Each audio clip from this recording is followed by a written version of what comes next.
The blazing sun cast long shadows across Willow Creek's dusty Main Street as Winifred Porter glanced up from her account books, squinting at the unfamiliar silhouette darkening her mercantile's doorway.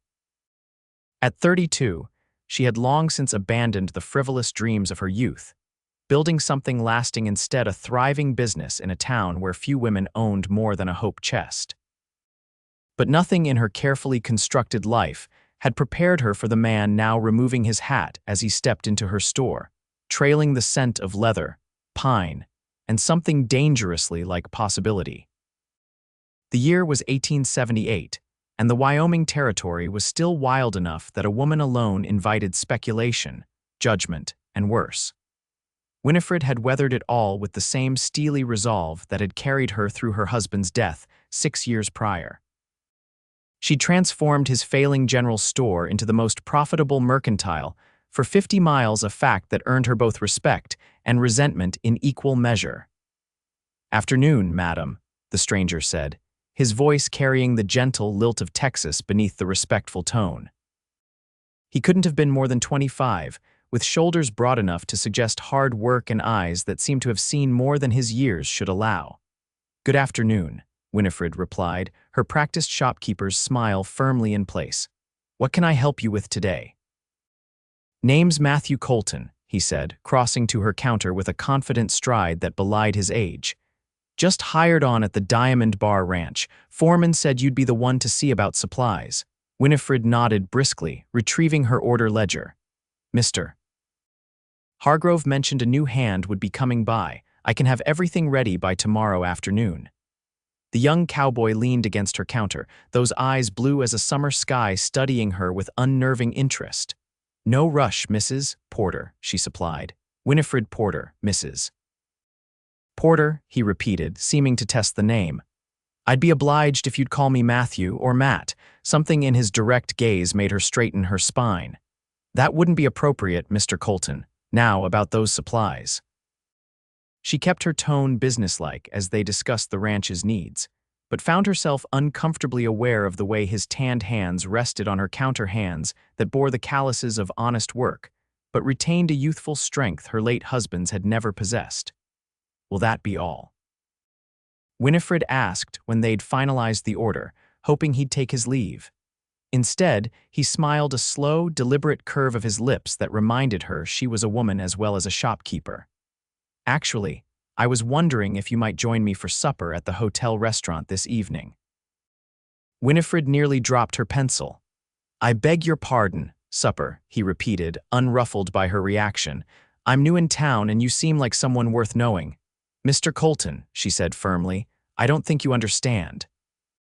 I'm a beautiful woman who probably hasn't been asked to dinner in too long," he finished for her. Heat climbed up her neck. "I'm too old for such nonsense and you're too young to know better." His smile deepened, revealing a dimple in his right cheek. "I've been old enough since I saw you, Mrs. Porter." The sheer audacity of it left her momentarily speechless. In the silence, the ticking of the wall clock seemed suddenly loud. "The answer is no, Mr. Colton," she finally managed. "I have inventory to complete this evening." He accepted her refusal with a graceful nod, settling his hat back on his head. "Maybe next time, then." "There won't be a next time," she informed him. Matthew paused at the door, sunlight haloing his tall frame. "There's always a next time, Mrs. Porter. Life's funny that way." After he'd gone, Winifred found herself staring at the space he'd occupied, annoyed at the disruption to her carefully ordered day. Worse still was the small, traitorous part of her that wondered what it might be like to sit across a table from someone who looked at her the way Matthew Colton had, as though she were something more than a widow with a ledger book. She shook off the foolish thoughts. Willow Creek was too small for gossip about its only female business owner dining with a cowboy nearly a decade her junior. Besides, she had built her reputation on practicality and good sense.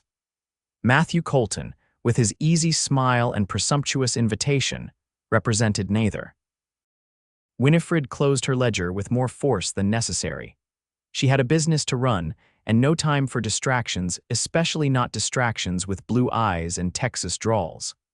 The next afternoon, Matthew Colton returned for the Diamond Bar's supplies. Winifred had intentionally scheduled a visit to the bank, leaving her assistant, elderly Mr. Finch, to handle the transaction. It was a cowardly move, perhaps, but a necessary one. What she hadn't anticipated was Matthew waiting outside the bank when she emerged. "Afternoon, Mrs. Porter," he said, falling into step beside her. "Avoiding me already," Winifred clutched her reticule tighter.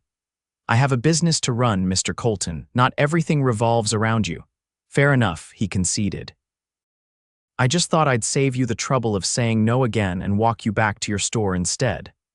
"I don't need an escort. Never said you did. But company's nice sometimes, isn't it?" Before she could argue, he continued, "I wanted to apologize if I seemed forward yesterday. Where I come from, asking a lady to supper isn't considered scandalous." "This isn't Texas, Mr. Colton," she reminded him. "In Willow Creek, proprieties must be observed." Matthew gestured toward the bustling street. "Seems to me folks here have plenty to occupy themselves with besides who's eating supper with whom." As if to prove him wrong, Mrs. Holbrook from the millinery shop was watching their progress with undisguised interest. Winifred nodded politely at the woman, then quickened her pace. "You see," she hissed, "that's exactly what I mean." Matthew glanced back at the milliner and shrugged. "Let them talk. What harm does it do?" "That's spoken like someone who hasn't spent years building a reputation," Winifred said. "I've worked too hard to be taken seriously in this town to risk it over." "Over what, Mrs. Porter?" "A meal." They had reached the mercantile, and Winifred turned to face him on the boardwalk, uncomfortably aware of her heart beating faster than the short walk warranted. "Over a young man who doesn't understand the realities of my position," she said quietly. "Thank you for the escort, Mr. Colton, but I must insist this doesn't happen again." Instead of looking chastened, Matthew's expression softened. "You know what I think, Mrs. Porter, I think you're scared. That's absurd. Is it?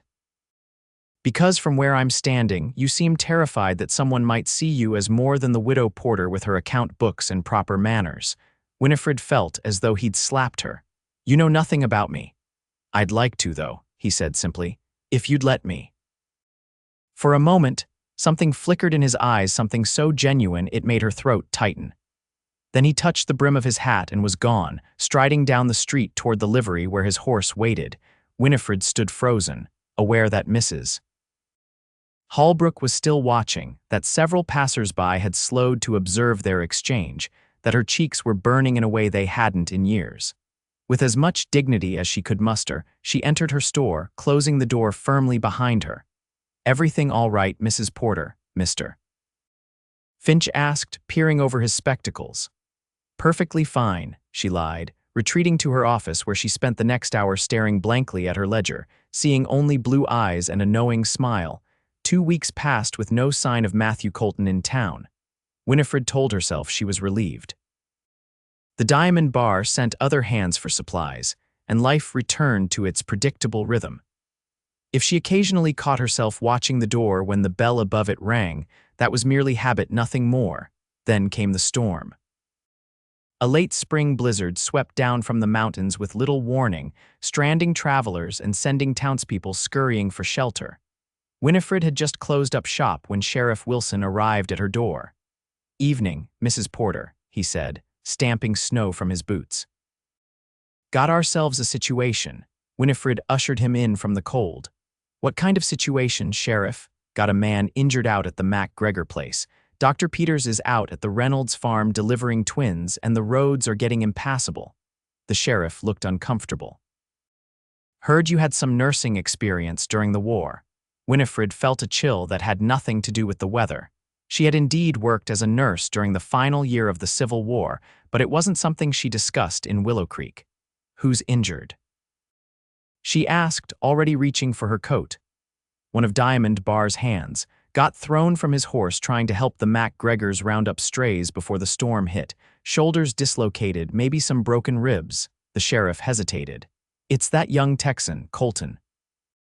Winifred's fingers faltered on her buttons. "I see. Wouldn't ask, but Doc could be stuck at the Reynolds all night and the man's in considerable pain." "Of course," she said, composing herself. "Let me gather some supplies." The journey to the MacGregor farm was treacherous. the wind howling across the open range and snow already piling in drifts. By the time they arrived, Winifred's face was numb despite the scarf wrapped around it. Mrs. MacGregor, a round-faced woman with kind eyes, met them at the door. "Bless you for coming, Mrs. Porter. We've got him in the back room." Winifred followed her through the small farmhouse, removing her gloves as she went. "How bad is it?" "Bad enough. Poor boy's white as the snow out there, but refusing laudanum until someone qualified looks at him. Says his pa died from a doctor who dosed him while drunk." The information surprised Winifred. It was the first personal detail she'd learned about Matthew Colton. He was propped up on a narrow bed, his face indeed alarmingly pale against the dark quilt. His eyes were closed, but they opened when she entered those remarkable blue eyes now clouded with pain. "Mrs. Porter," he said, attempting a smile that turned into a grimace. "Fancy meeting you here." "Mr. Colton," she acknowledged, setting down her medical bag. "I hear you've had an accident." "Nothing serious," he claimed, though his labored breathing suggested otherwise. "I'll be the judge of that." Winifred turned to Mrs. MacGregor. "I'll need hot water, clean towels, and some privacy, please." Once the woman had gone, Winifred approached the bed. "I need to examine you." "Your shirt will have to come off." Matthew's attempt at a roguish grin was undermined by a wince. "If you wanted to get me undressed, there are easier ways." "This is hardly the time for jokes, Mr. Colton." Despite her stern tone, Winifred was relieved to see some of his spirit intact. "Can you sit up?" "Not without help," he admitted. Working as gently as possible, Winifred helped him into a sitting position and began carefully removing his shirt. The right shoulder was visibly dislocated, the joint distended beneath bruised skin. She could also see the beginnings of extensive bruising along his ribs. "How did this happen?" she asked, partly to distract him as she probed his ribs for breaks. Matthew inhaled sharply at her touch. "Horse spooked at some tumbleweeds. I wasn't paying proper attention." "That doesn't sound like an experienced ranch hand." "Maybe I was distracted." "By what?" "There's nothing out here but cattle and sagebrush." His gaze met hers. "By thoughts of a certain shopkeeper who's been avoiding me." Winifred's hands stilled. "Mr. Colton, Matthew," he corrected. "If you're going to put your hands all over me, you might as well use my given name." "This is a medical examination," she reminded him, resuming her inspection with professional detachment. "And you have at least 2 cracked ribs, possibly 3. You haven't denied avoiding me." Winifred sighed. "You have a dislocated shoulder that needs immediate attention. Can we discuss your imagined slights another time?" "Imagined." A flash of genuine hurt crossed his features before he masked it. "All right, Mrs. Porter, whatever you say." The formality in his tone bothered her more than it should have. "Matthew," she conceded quietly, "I'll need to reset your shoulder. It will be painful. I've had worse." Somehow, looking at him, she believed it. There was something in his eyes, a depth of experience that belied his youth. "Nevertheless, I recommend laudanum." He shook his head firmly. "No, I need to stay clear-headed." "Very well," Winifred said, positioning herself. "On the count of 3, then." 1, she moved before reaching 2, executing the maneuver with practiced efficiency. Matthew's entire body went rigid, a strangled sound escaping him before he bit it back. There was an audible pop as the joint reconnected. "You lied about the count," he gasped when he could speak again.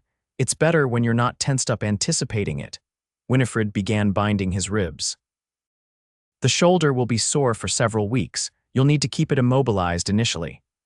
Matthew watched her work, his breathing gradually steadying. "Where did you learn to do this?" Winifred hesitated, then decided there was no harm in telling him. "I volunteered as a nurse during the last year of the war. After my father died at Gettysburg, it seemed the only meaningful contribution I could make." "You're full of surprises, Winifred Porter." The use of her full name sent an unexpected warmth through her. "Hardly. I simply did what many women did during those terrible years." "And after the war, how did you end up in Wyoming?" Winifred finished binding his ribs before answering. "I married James Porter in '66. He had dreams of the West fortune and adventure. What he found instead was hardship and pneumonia." She kept her voice matter of fact. "He died in '72, leaving me with a failing store and more debt than I care to remember." "I'm sorry," Matthew said, his voice gentle. "Don't be, I've made a good life here." She helped him lie back down. You should rest now. The sheriff will stay until the storm passes, then take you back to the Diamond Bar. Matthew caught her wrist as she turned to leave. His hand was warm despite his pallor. Thank you. The simple sincerity in his voice made her uncomfortable. It was nothing. It wasn't nothing to me, he insisted. And Winifred, I wasn't imagining it. You have been avoiding me. She extricated her wrist from his grasp. Rest, Matthew, doctor's orders. Outside the room, Winifred pressed a hand to her chest, willing her pulse to slow. It was the intimacy of medical care that had her flustered. She told herself nothing more. Certainly not the way Matthew had looked at her, or the surprising strength in his hand as it closed around her wrist. The blizzard raged for 2 days, burying Willow Creek under nearly 3 feet of snow. Winifred found herself trapped at the MacGregor farm along with Sheriff Wilson, and of course, Matthew. While the sheriff helped Mr. MacGregor with the livestock, Winifred was left to tend to her patient, a task that grew increasingly complicated as Matthew regained his strength. By the second day, he was well enough to sit up in bed, engaging Mrs. MacGregor in animated conversation and charming the couple's shy 10-year-old daughter, Emma, into giggles with stories of his adventures. Winifred observed this from a distance, telling herself she was merely monitoring his recovery. He's a fine young man, Mrs. MacGregor commented as they prepared supper together. Reminds me of my brother at that age, full of life, but with a good head on his shoulders. He seems to have made quite an impression, Winifred said neutrally. The older woman gave her a knowing look. On more than just Emma, I'd say. Winifred concentrated on chopping carrots. I'm simply his healthcare provider under unusual circumstances, Martha. Mrs. MacGregor hummed skeptically. That's why you've been watching him like a hawk watches a field mouse.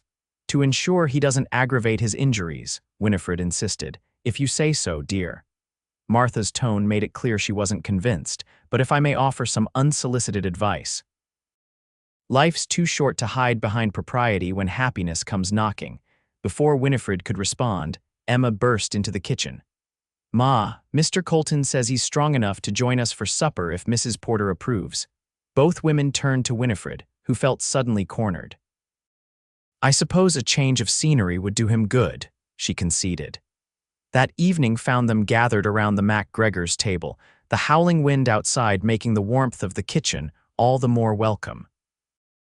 Matthew, looking pale but determined, sat across from Winifred, his right arm secured in the sling she'd fashioned. The conversation flowed easily, with Mr. MacGregor discussing spring planting plans and the sheriff sharing news from town. Throughout the meal, Winifred was acutely aware of Matthew's gaze returning to her, though he was careful not to be obvious about it. As Mrs. MacGregor served apple pie, the talk turned to the coming summer. Willow Creek's planning quite a celebration for Independence Day this year, Sheriff Wilson mentioned. Town councils approved funds for fireworks and everything. Sounds wonderful, Martha enthused. Will you be entering your preserves in the competition again, Winifred? I haven't decided, Winifred replied. The store keeps me rather busy.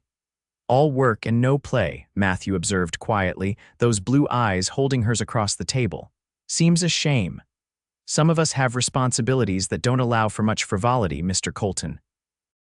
His eyebrow arched at her deliberate return to formality.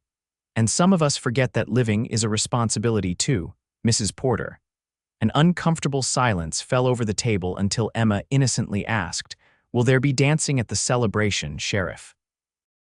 The conversation moved on, but the tension between Winifred and Matthew remained, an almost tangible thing that the others politely pretended not to notice. Later that night, unable to sleep on the trundle bed in Emma's room, Winifred made her way to the kitchen for a glass of water. She was surprised to find Matthew there, sitting at the table with a cup of what smelled like herbal tea. Couldn't sleep, he asked, his voice low in the quiet house. Winifred hesitated, then moved to get her water. The wind, she said, though it had actually died down considerably. Liar, he said, but without malice. It's being under the same roof as me that's keeping you awake. She turned to face him, exasperated. Has anyone ever told you that you think too highly of yourself, my ma, every day until she died? A sad smile touched his lips. She was right, too. I was an arrogant kid. The glimpse of vulnerability disarmed her. When did you lose her? When I was 16. Fever took her in 3 days. He stared into his cup. Pa followed 2 years later the incident with the doctor I mentioned.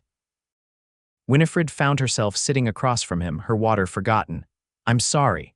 Matthew shrugged his good shoulder. It was a long time ago. 8 years isn't so long, feels like a lifetime, his gaze lifted to hers. Is that why you think I'm too young? Because I'm 24 to your 32, she supplied reluctantly. And yes, that's part of it. 8 years is a significant gap. Would it matter if I were older than you? That's different. Why? Because society approves of older men with younger women, but not the reverse. Matthew leaned forward. I didn't take you for someone who bowed to social conventions, Winifred. Then you don't know me very well, she countered. I've spent 6 years building a respectable life in Willow Creek. Respectability is everything for a woman alone. Is it worth it if you're lonely? The directness of the question struck her like a physical blow. I'm not lonely. I have my business, my friends. When was the last time you laughed until your sides hurt? He interrupted. Or stayed up all night talking because you couldn't bear to say goodnight? When was the last time you felt truly alive, Winifred? She stood abruptly. This conversation is inappropriate. Matthew remained seated, looking up at her with those penetrating eyes. You're running again. I'm being sensible. I think you're being afraid. His voice softened. What happened to the woman brave enough to nurse wounded soldiers? The one who took a failing business and made it thrive against all odds. She grew up, Winifred said tightly. She learned that dreams and desires take a back seat to practical realities. And if I told you I think that's a damn shame, I'd say it's not your place to judge my choices. Matthew rose slowly, mindful of his injuries, until he stood before her. Even in the dim light of the single lamp, she could see the intensity in his expression. I'm not judging, Winifred. I'm asking you to consider that there might be more to life than what's safe and expected. He was close enough now that she could feel the warmth radiating from him. I'm asking you to consider me. For a dangerous moment, Winifred thought he might try to kiss her. Part of her apart she'd thought long dormant wanted him to. Instead, he stepped back. Think about it, he said quietly. That's all I'm asking. Before she could respond, he was gone, leaving her alone in the kitchen with thoughts more turbulent than the storm outside. The next morning dawned clear and brilliant, the storm having spent its fury overnight. Sheriff Wilson announced he would head back to town to organize recovery efforts, and Mr. MacGregor offered to drive Matthew back to the Diamond Bar in his sleigh once the paths were cleared enough. As Winifred packed her medical supplies, Martha MacGregor pressed a parcel of food into her hands. For the journey, she said with a warm smile. And Winifred, remember what I said about happiness knocking. The ride back to town was largely silent, with Sheriff Wilson focused on navigating the snow-covered trail, and Winifred lost in thoughts she had no desire to share. They passed the turnoff to the Diamond Bar, and she found herself wondering if Matthew had already been delivered safely, if his shoulder was paining him, if he was thinking of their midnight conversation. It was foolishness, she told herself firmly. A brief, unusual circumstance that had created a false sense of intimacy. Once back in Willow Creek, surrounded by the familiar rhythms of her life, these unsettling feelings would fade. Yet when Sheriff Wilson dropped her at her store, the sight of it practical, proper, painfully predictable brought none of the comfort she'd expected. Instead, she felt a hollow sensation in her chest as she unlocked the door and stepped into the silent interior. For the first time in years, Winifred Porter wondered if she had built not a life, but merely an existence. The realization frightened her more than any storm. April melted into May, bringing green to the Wyoming rangeland and a bustle of activity to Willow Creek as ranchers prepared for summer grazing, and farmers tended newly planted fields. Winifred threw herself into her work with renewed vigor, expanding her inventory and even hiring a second assistant, young Walter Jenkins, whose quick mind and honest nature made him an asset to the business. She had not seen Matthew Colton since their return from the MacGregors. The Diamond Bar sent other hands for supplies, and if she occasionally heard his name mentioned in conversations around town, she pretended not to notice. It was better this way, she told herself. Whatever momentary madness had possessed her during the blizzard had passed, leaving her rational mind in control once more. Then came the letter. It arrived with the regular mail delivery, her name written in a bold, masculine hand she didn't recognize. Inside was a single sheet of paper. Winifred, I've respected your wish for distance these past weeks, though it hasn't been easy.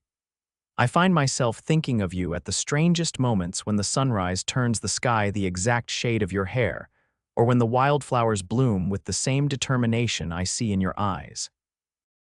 I'm writing because I'll be leaving the Diamond Bar at the end of the month. I've been offered a position as foreman at a ranch near Laramie. It's the opportunity I've been working toward for years. Before I go, I'd like to see you one more time. Not to press my case or make you uncomfortable, but simply to say a proper goodbye to someone who has come to mean more to me than she should. I'll be in town on the 25th. If you're amenable, perhaps we could have that supper I once suggested. If not, I understand and wish you every happiness. Yours respectfully, Matthew. Winifred read the letter twice, then carefully folded it and placed it in her desk drawer. The 25th was just 3 days away. She had ample time to compose a polite refusal to explain again why such a meeting would be inappropriate. Instead, she found herself standing before her wardrobe that evening, assessing its contents with a critical eye and realizing that in 6 years of widowhood, she had acquired nothing that wasn't practical, serviceable, and utterly devoid of feminine allure. The next day, she visited Mrs.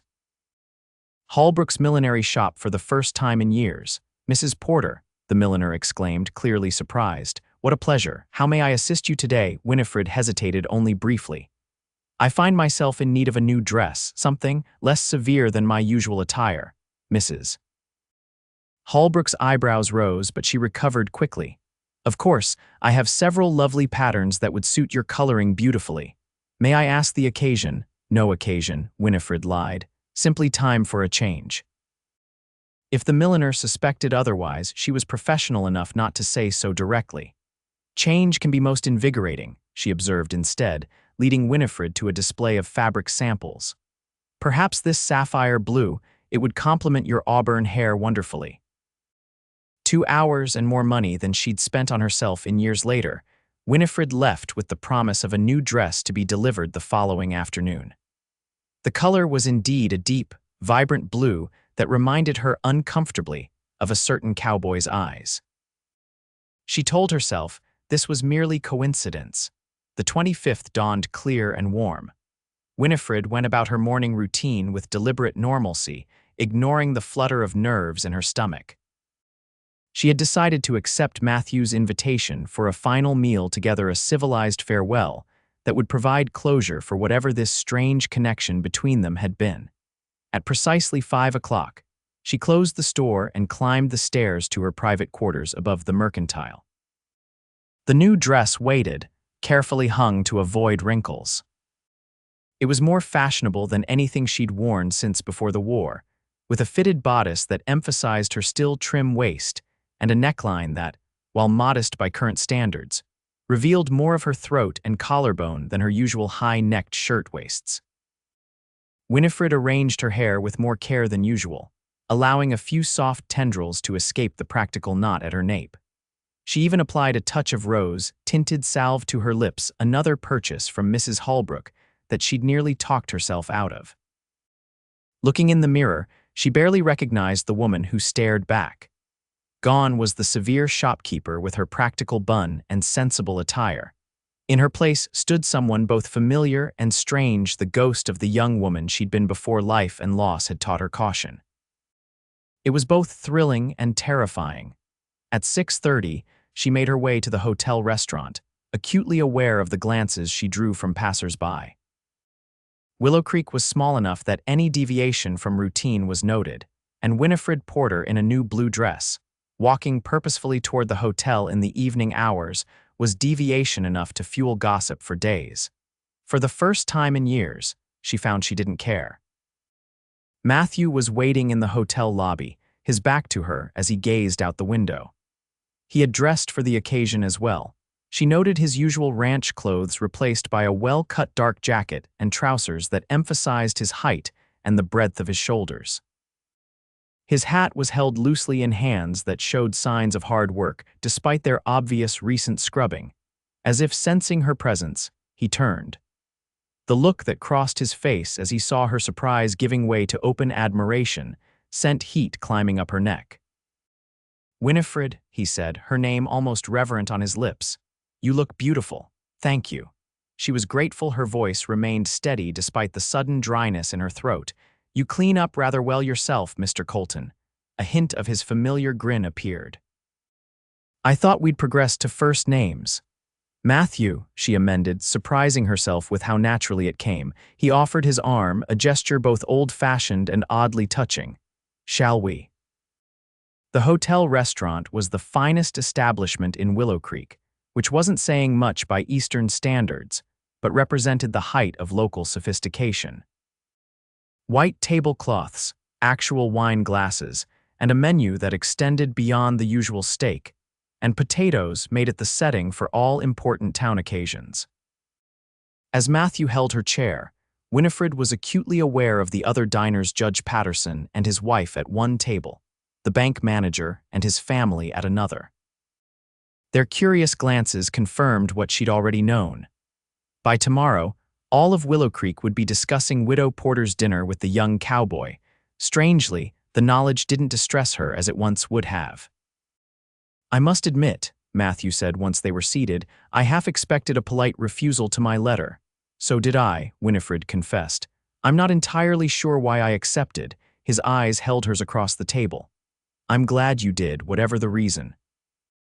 The waiter arrived to take their order, providing a welcome interruption to the intensity of the moment. Matthew selected the roast beef, while Winifred chose the trout. When he ordered a bottle of wine as well, she raised an eyebrow. "A special occasion?" she asked.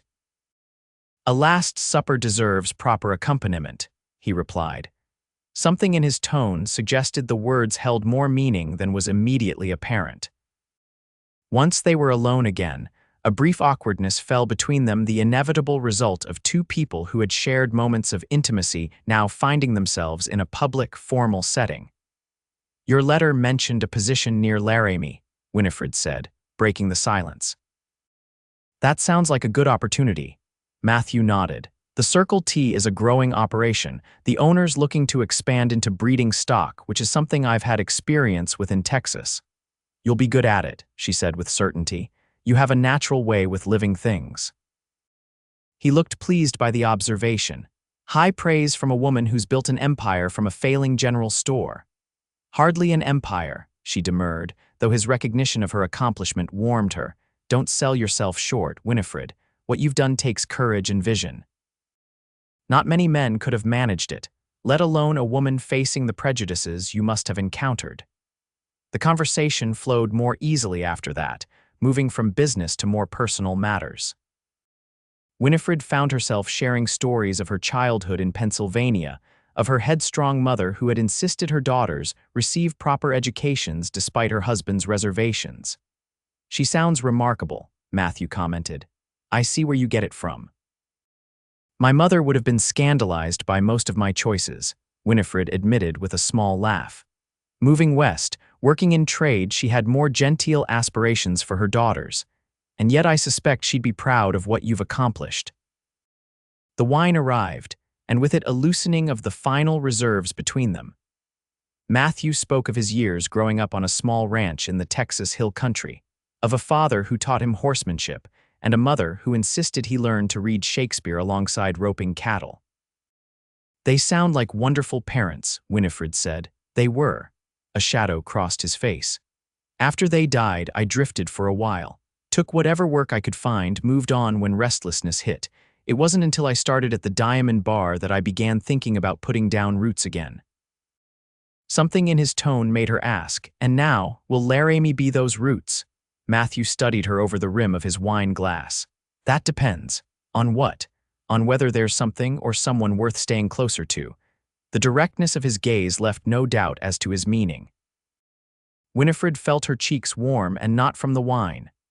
"Matthew," she began, uncertain what to say. He reached across the table, his fingers brushing hers in a touch so light it might have been accidental if not for the intent in his eyes. "I know what you're going to say." "I'm too young, you're too settled," Willow Creek would talk. "All true," she acknowledged, though she didn't withdraw her hand. "Here's what I think," he continued. "Age is just a number. I've met old men of 20 and young souls of 80. What matters is how two people fit together, whether they make each other better, stronger."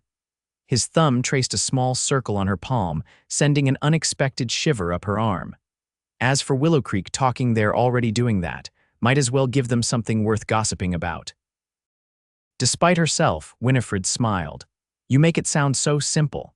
"Maybe it is. Maybe we're the ones complicating it." Before she could respond, the waiter arrived with their meals, forcing Matthew to release her hand. The moment broken, they turned their attention to their food, though Winifred found her appetite diminished by the tumult of emotions his words had stirred. As the meal progressed, they spoke of lighter matters, books they had enjoyed, places they had seen, the upcoming Independence Day celebration. It was easy, comfortable in a way Winifred hadn't experienced in years, if ever. James had been a good man, but conversation between them had always been primarily practical, focused on business and survival rather than ideas and dreams. "Will you at least dance with me at the celebration?" Matthew asked as they finished their dessert, a shared apple tart that he had insisted upon. "Before I leave for Laramie," the question caught her off guard. "I don't dance anymore." "Everyone dances," he countered. "Some have just forgotten how." "Matthew, one dance, Winifred." "That's all I'm asking." There was something in his expression, earnest yet mischievous, hopeful yet resigned, that made refusal impossible. "One dance," she conceded, "but don't make more of it than it is." His smile was like sunrise breaking over the mountains. "I wouldn't dream of it." Later, as they stood outside the hotel in the gathering twilight, an awkward silence fell between them. The evening had been lovely, far more enjoyable than Winifred had allowed herself to anticipate, but now reality intruded once more. "Thank you for dinner," she said formally, as though they were mere acquaintances. Matthew's expression suggested he saw through the pretense. "Thank you for coming. It meant a great deal to me." He hesitated, then asked, "May I walk you home?" "It's only across the street," she pointed out. "Humor me." The short walk to her store stretched longer as they moved at a leisurely pace, neither seemingly eager for the evening to end. When they reached her door, Winifred turned to face him, suddenly nervous in a way she hadn't been since girlhood. "Well," she said inadequately. "Good night, then." Matthew studied her face in the soft glow spilling from the street lamps. "You know, I had a whole speech prepared for tonight, about how I understand your reservations, how I respect your decision, how I'll think of you fondly when I'm in Laramie. And—" she prompted when he paused, "and I find I don't want to say any of it." His voice dropped lower. "What I want, Winifred Porter, is to kiss you goodnight, just once before I go." Her heart stuttered in her chest. "That would be unwise." "Probably," he agreed. "Most of the best things in life are." He made no move toward her, she realized.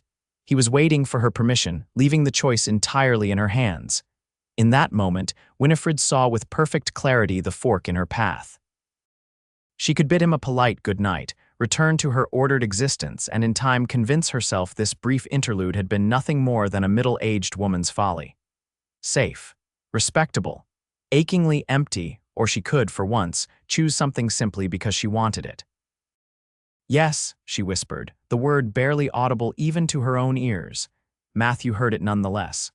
Slowly, giving her every opportunity to retreat, he stepped closer. One hand rose to cup her cheek, his touch gentle as he tilted her face upward. In the heartbeat before his lips met hers, his eyes searched hers one final time. Whatever he saw there must have satisfied him, for he closed the remaining distance between them. The kiss was nothing like Winifred had expected. Not the brash, demanding claim of a young man proving himself, but something tender and questioning a conversation rather than a conquest. His lips were warm against hers, the contact light at first, then deepening as she responded. Winifred had been kissed before, of course. By earnest suitors in her youth, by James during their marriage.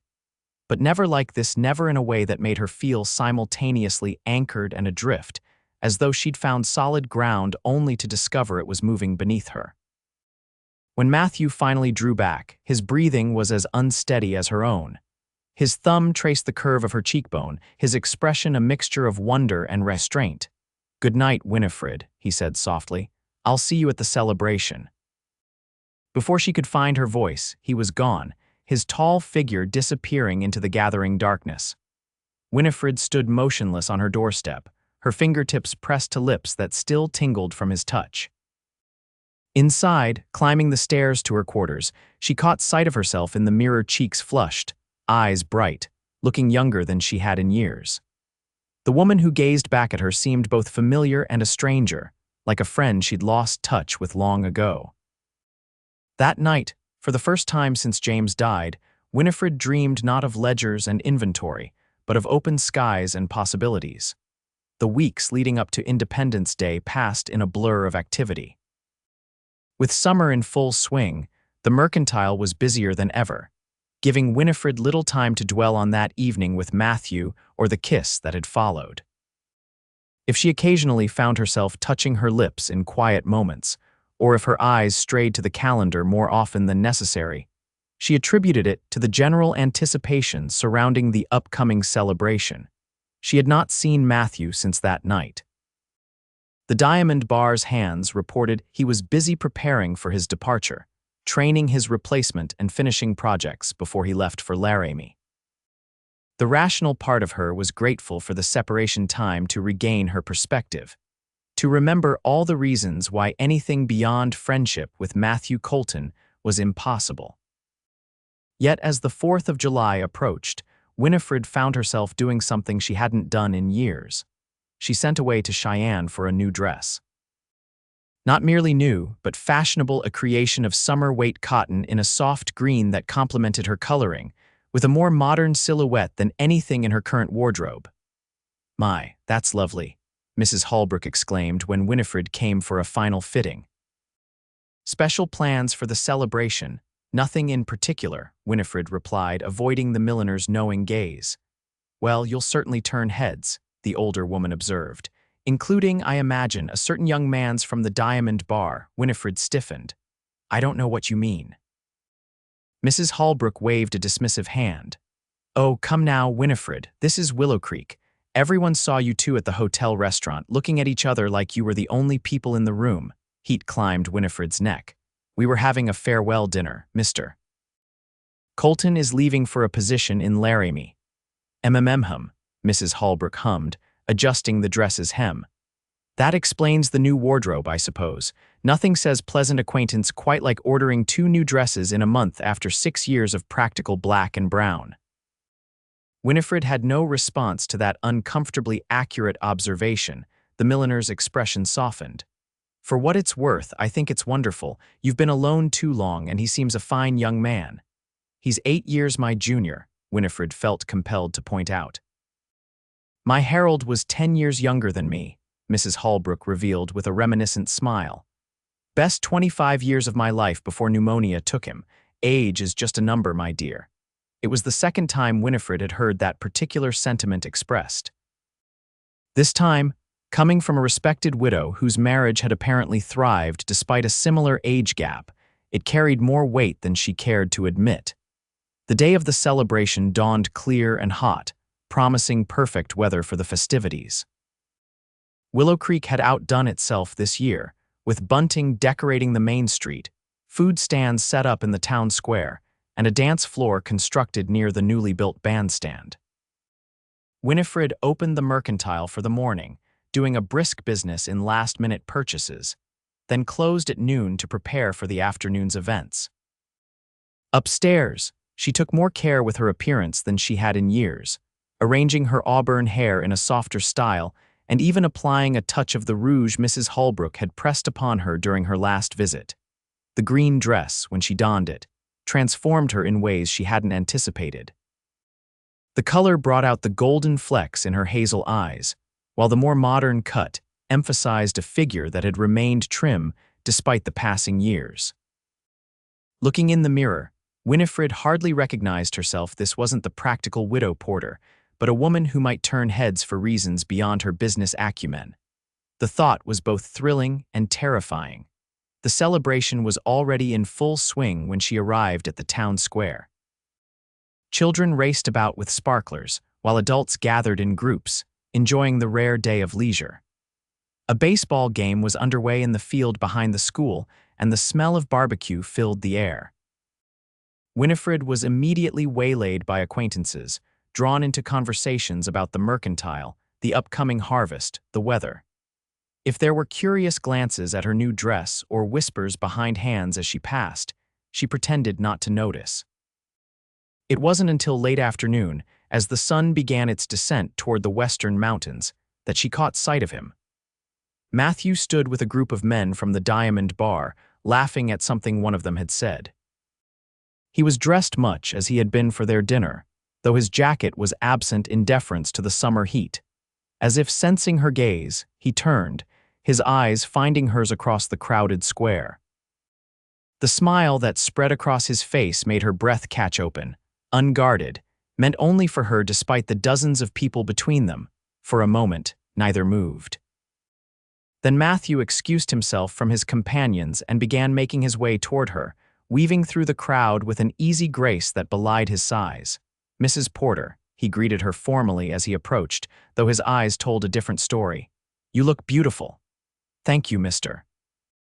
Colton," she replied, equally formal. "You're looking well yourself." His gaze traveled appreciatively over her dress before returning to her face. "Green suits you, brings out your eyes." Before she could respond, they were interrupted by Sheriff Wilson, who needed Winifred's input on the committee's plans for the fireworks display. By the time that conversation concluded, others had joined them, and the moment of private connection was lost in the general festivities. Throughout the remainder of the afternoon, Winifred was aware of Matthew's presence on the periphery of her various social interactions. He never intruded, but was always there watching her with those intent blue eyes, occasionally catching her gaze across a group and offering a smile that seemed to hold secrets only the two of them shared. As evening approached and lanterns were lit around the square, the band began setting up on the bandstand. Tables were cleared from the dance floor, and couples began to gather in anticipation of the music. Winifred found herself standing with Martha MacGregor and several other women, watching as the first dancers took to the floor. "Quite a turnout this year," Martha observed. "I don't recall seeing so many people at last year's celebration." "The good weather helped," Winifred replied, her attention only partly on the conversation. From the corner of her eye she could see Matthew approaching, his determined stride suggesting a man with purpose. "Mrs. Porter," he said, stopping before her with a slight bow. "I believe you promised me a dance." The other women exchanged glances, their interest poorly concealed. Winifred felt a flush rising to her cheeks but managed a composed nod. "I did," she acknowledged, placing her hand in his outstretched one.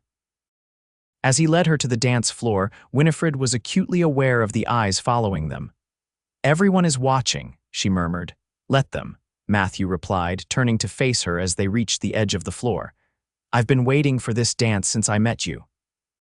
The band struck up a waltz, a relatively new addition to Willow Creek's musical repertoire, and one that required partners to stand closer than the traditional reels and square dances. Matthew's hand settled at her waist, warm and steady, as he guided her into the first steps. "I should warn you," Winifred said, "it's been years since I've done this." His smile was gentle. "Just follow my lead, it'll come back to you." Surprisingly, it did. After a few tentative moments, muscle memory took over, and Winifred found herself moving in perfect harmony with Matthew's confident steps. He was an excellent dancer, another unexpected discovery about this young man who continued to surprise her. "Where did you learn to waltz?" she asked as he guided her through a turn. "My mother insisted," he replied. "Said no son of hers would grow up to be a clumsy oaf on a dance floor, even if we lived miles from the nearest town. She taught you well." His hand tightened slightly at her waist. "She'd have liked you." The simple statement affected Winifred more than it should have. "You can't know that." "I can." She valued strength, intelligence, and people who weren't afraid to forge their own path. His gaze held hers. "You embody all three." They danced in silence for several measures, the music wrapping around them like a cocoon that muffled the sounds of the celebration. In that moment, it was easy to forget the watchful eyes, the difference in their ages, the practicalities that made whatever was growing between them so impossible. "When do you leave for Laramie?" Winifred asked, breaking the spell. "Day after tomorrow," Matthew answered, his expression sobering. "Everything's arranged," she nodded, unsure what response was appropriate. Congratulations seemed hollow, regret too revealing.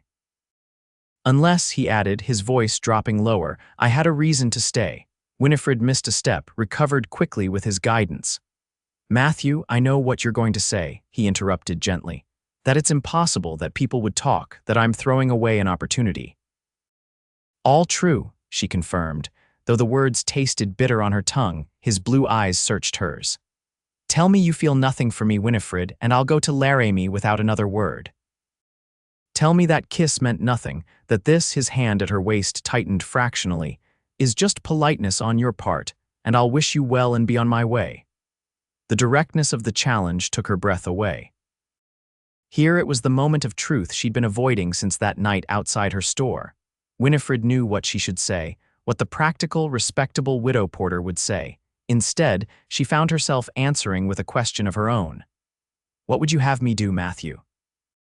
"Throw away everything I've built here for a man nearly a decade my junior. Become the subject of gossip and speculation in a town where my reputation is my livelihood. I'd have you be honest," he replied simply. "With me and with yourself." The music was drawing to a close, their time running out. Winifred felt panic rising in her chest, the sensation of standing on a precipice, knowing that whatever she said next would set her on an irrevocable path. "I can't," she whispered as the final notes faded. "I'm sorry." Before he could respond, she stepped out of his embrace and walked swiftly from the dance floor, not caring who noticed her hasty departure. She needed air, space to think beyond the confines of his presence and the emotions he stirred. The sun had set fully now, the sky deepening to indigo as stars began to appear.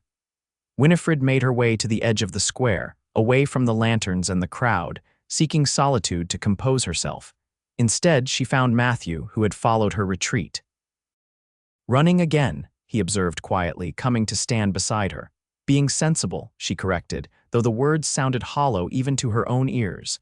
Matthew sighed, raking a hand through his hair in a gesture of frustration. "Winifred, I've respected your boundaries. I've accepted your concerns about age, about reputation, about what's practical, but I can't leave without saying this."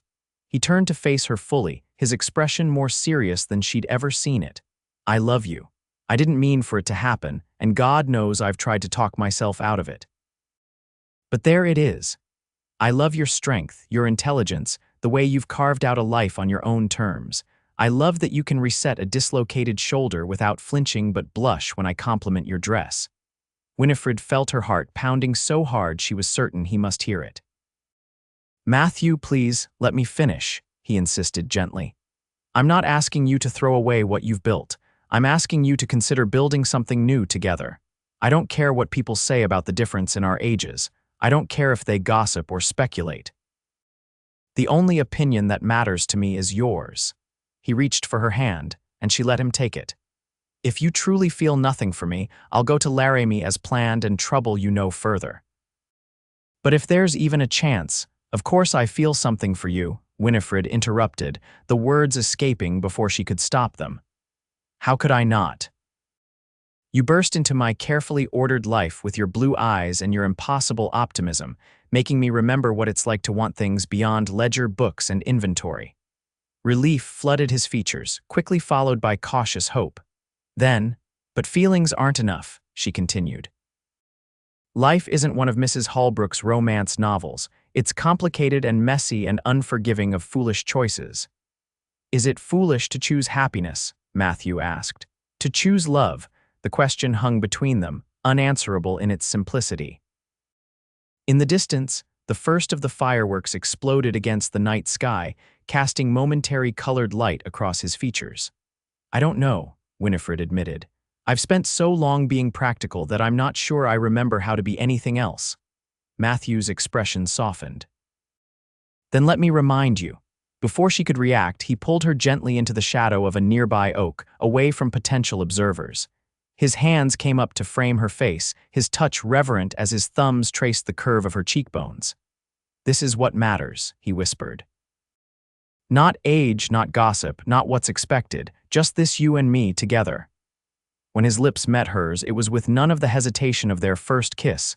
This was a declaration, a promise, a plea. Winifred found herself responding with equal fervor, her arms sliding around his neck as she yielded to the feelings she'd been fighting for weeks. Around them, fireworks continued to illuminate the sky, their explosive reports punctuating the pounding of her heart. It was madness, this thing between them impractical, impossible, inevitable. When they finally parted, Matthew rested his forehead against hers, his breathing unsteady. "Come with me to Laramie," he whispered. The invitation, or was it a plea, hung in the air between them. Winifred closed her eyes, overwhelmed by the choice before her. "I can't," she said finally, the words painful in her throat. "My life is here, Matthew. Everything I've built is here." She felt him tense, then slowly nod. "I understand." "No," she insisted, drawing back to look at him properly. "I don't think you do. I can't go with you to Laramie, but I'm asking you to stay in Willow Creek, with me." The hope that blazed across his features was almost painful to witness. "Are you sure?" "No," Winifred admitted with a small laugh. "I'm terrified. But I'm more afraid of letting you go without knowing what might have been."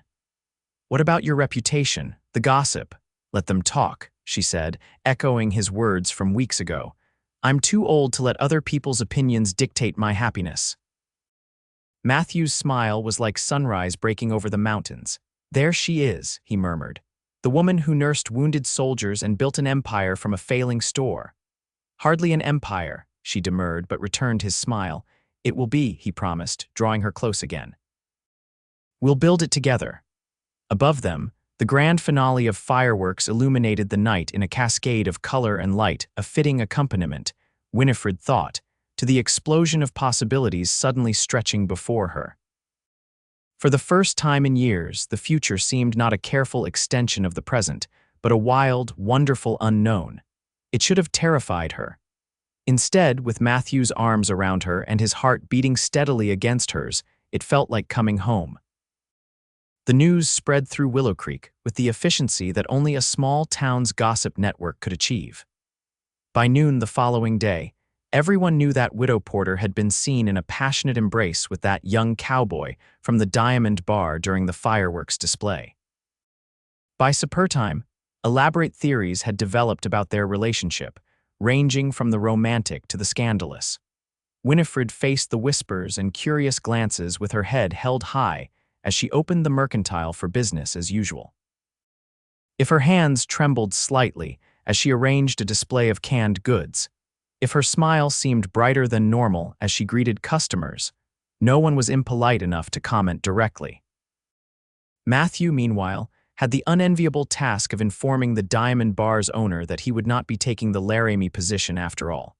He arrived at the mercantile just before closing, his expression a mixture of relief and excitement. "Well?" Winifred asked as she locked the door behind the last customer. "Mr. Hargrove took it better than I expected," Matthew reported. "Said he wasn't surprised apparently half the ranch had bets on when I'd finally come to my senses about that Porter woman, as he put it." Winifred felt her cheeks warm. "I had no idea we were so transparent, only to those paying attention," Matthew assured her, moving to take her hands in his. "He did have one condition for keeping me on, though." "What's that?" "That I find my own lodgings in town."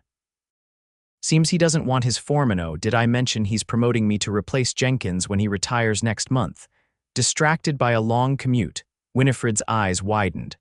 "Foreman? Matthew, that's wonderful." "It's a start," he said modestly. "Not what the circulate offered, but room to grow." The promotion eased one of Winifred's nagging concerns that Matthew might come to resent giving up a better opportunity for her sake. Before she could say as much, he continued. "As for lodgings, I was thinking the room above Jensen's barbershop might do for now. Unless—" He hesitated, a rare uncertainty crossing his features. "Unless," she prompted, "unless you might consider a more permanent arrangement." His eyes held hers, serious despite the smile playing at his lips. I know it's sudden, and people will talk even more than they already are, but I've never been one for long engagements. Winifred's heart seemed to stop, then restart at double speed. Are you asking what I think you're asking? I'm asking you to marry me, Winifred Porter, Matthew confirmed, his grip on her hands tightening. Not because of what people might say, but because I love you and can't imagine waking up anywhere but by your side for the rest of my life. The declaration, straightforward, unembellished, utterly sincere, brought tears to Winifred's eyes. We've known each other barely 3 months, she pointed out, though her voice lacked conviction. And in that time, I've learned more about you than most people know after years, he countered. I know you take your coffee black, but your tea with honey. I know you keep a copy of Jane Eyre by your bedside even though you pretend to only read practical things. I know you're the strongest, most remarkable woman I've ever met, and I'd be a fool to let convention or propriety keep me from asking you to be my wife. Winifred found herself smiling through her tears. And I know you sing off-key when you think no one's listening. I know you have nightmares sometimes about your father's death. I know you're kind to children and old people and stray dogs. She took a deep breath. And I know that I love you, Matthew Colton, against all reason and sense. His smile was blinding. Is that a yes? It's a yes, she confirmed, laughing as he lifted her off her feet in a joyful embrace. God help us both, but it's a yes. They were married 3 weeks later in a small ceremony at the town church. Despite the hasty arrangements and the continuing gossip, nearly all of Willow Creek turned out for the occasion. Some came out of genuine goodwill, others from curiosity, but their presence transformed what might have been a somber affair into a true celebration. Winifred wore not black or practical brown, but a dress of pale blue silk ordered specially from Denver. Matthew, standing tall and proud at the altar, watched her approach with an expression of such open adoration that even the most skeptical observers found themselves moved. Martha MacGregor, who had appointed herself unofficial coordinator of the event, dabbed at her eyes throughout the ceremony. "Did I not tell you?" she whispered to Mrs. Holbrook. Happiness came knocking, and she finally answered. The milliner nodded approvingly. "About time, too." Though I still say that green dress at the celebration was what sealed it. No man could resist her in that color. Judge Patterson, who had performed the ceremony, raised his glass at the small reception afterward. "To Winifred and Matthew," he intoned. "May your union be blessed with all the joy two people can share, and may it remind us all that love recognizes neither convention nor calendar." The pointed reference to their age difference drew knowing chuckles from the assembled guests, but the good-natured tone suggested Willow Creek's initial scandalized reaction was giving way to acceptance. Later, as they prepared to depart for a brief honeymoon in Denver, the mercantile couldn't spare its proprietor for long. Winifred found herself momentarily overwhelmed by the swiftness of the change in her life. Just months ago, she had been Widow Porter, respected but solitary, her future as predictable as the changing seasons. Now she was Mrs. Colton, embarking on a journey that promised to be anything but predictable, having second thoughts. Matthew asked quietly, noticing her pensive expression as he helped her into their rented buggy. Winifred smiled up at him, this young husband of hers who somehow saw her more clearly than anyone ever had. "Not about you," she assured him. "Never about you. Just marveling at how quickly life can change when you least expect it. For the better, I hope," he said, settling beside her. "Decidedly for the better," she confirmed, leaning into his solid warmth as he flicked the reins to set the horse in motion. As they drove away from Willow Creek toward the future they would build together, Winifred thought of that first day in her store, when a young cowboy had walked in and upended her carefully ordered existence with a simple dinner invitation. She remembered her own words, "You're too young for me," and his confident reply, "I've been old enough since I saw you." How right he had been, and how fortunate she was to have finally recognized it. "What are you smiling about?" Matthew asked, catching her expression. "Just thinking about how wise you are for such a young man," she teased. His laugh echoed across the open landscape before them. "Wise enough to marry the most beautiful, brilliant woman in Wyoming territory. That's all the wisdom I need." As the sun set behind them, painting the eastern sky in shades of promise. Winifred Porter Colton leaned her head on her husband's shoulder and looked toward the horizon, not with caution or practicality, but with the joyful anticipation of a woman who had finally allowed herself to embrace life's most unexpected gift.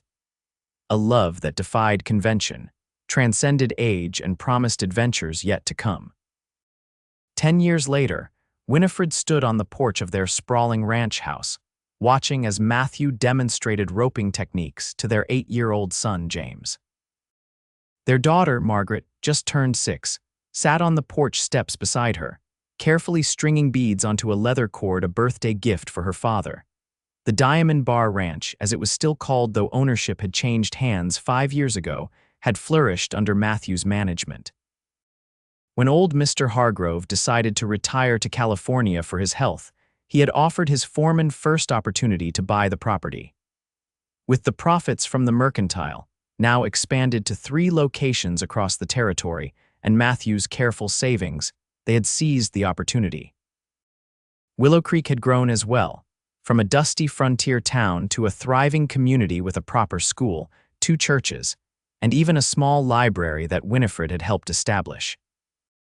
At 42, she found herself respected not just as a businesswoman, but as a civic leader, proof that the initial scandal of her marriage had long since faded into acceptance and even admiration. "Mama, look," James called out as he successfully twirled his small lariat over a practice post. "I did it, wonderful darling," Winifred called back, her heart swelling with pride at the sight of her son, a perfect blend of his father's athletic grace and her own determined focus. Matthew caught her eye across the yard, his smile as warm and intimate as it had been that first day in her store. At 34, he was in his prime, the boyish charm now tempered with the confidence of a man who had built something lasting.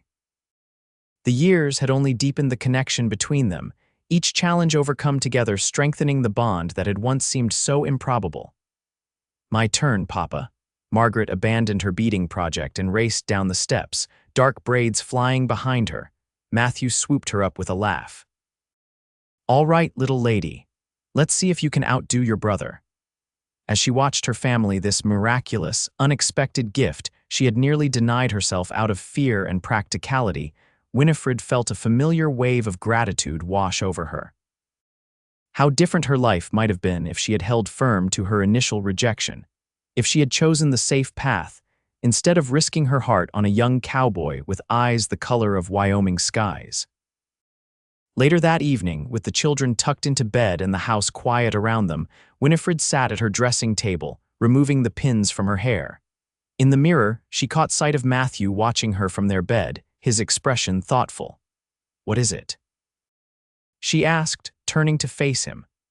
"Just admiring my beautiful wife," he replied, the words no less sincere for having been spoken countless times over their years together. "And thinking about how lucky I am that you finally admitted I was old enough." Winifred laughed, rising to join him. "As I recall, you were rather persistent on that point." "Had to be," he said, drawing her down beside him. "Best thing I ever fought for." As his lips met hers in a kiss that still held all the wonder of their first, Winifred silently agreed. Some battles were worth losing, especially when surrender meant gaining everything that truly mattered. In the years that followed, the story of the widow and the young cowboy became something of a legend in Willow Creek, a tale told to remind people that love rarely follows a predictable path, and that sometimes the greatest happiness comes from embracing the very thing that seems most impossible. And whenever new whispers of scandal arose in town, a match deemed unsuitable by conventional standards, someone would inevitably observe that they'd all thought the same about Matthew and Winifred Colton once upon a time. Look how that had turned out. Look indeed, Winifred would think on the rare occasions such comments reached her ears. Her life with Matthew had been neither perfect nor easy, but it had been rich with joy, partnership, and a love that continued to deepen with each passing year. She had once believed she was too old for such happiness, too set in her ways to embrace the uncertainty of a new beginning. How fortunate she was to have been proven gloriously, wonderfully wrong.